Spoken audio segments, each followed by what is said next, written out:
আসসালামু আলাইকুম। ফিলিস্তিনি হামলার প্রতিবাদে ৪ নং নগদা শিমলা ইউনিয়ন ৯ নং ওয়ার্ড কর্তৃক আয়োজিত সকল মুসলিম ধর্মবান মাওলানা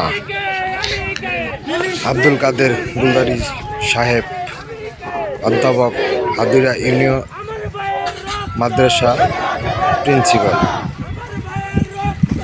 এখন সরাসরি আপনাদেরকে লাইভে দেখানোর চেষ্টা করতেছি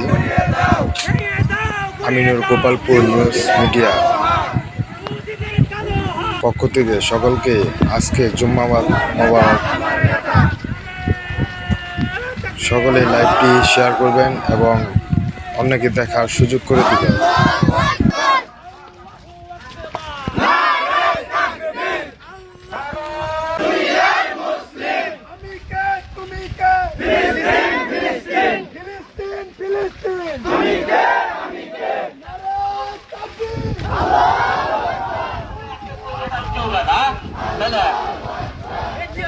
দুনিয়ার মুসলিম, দুনিয়ার মুসলিম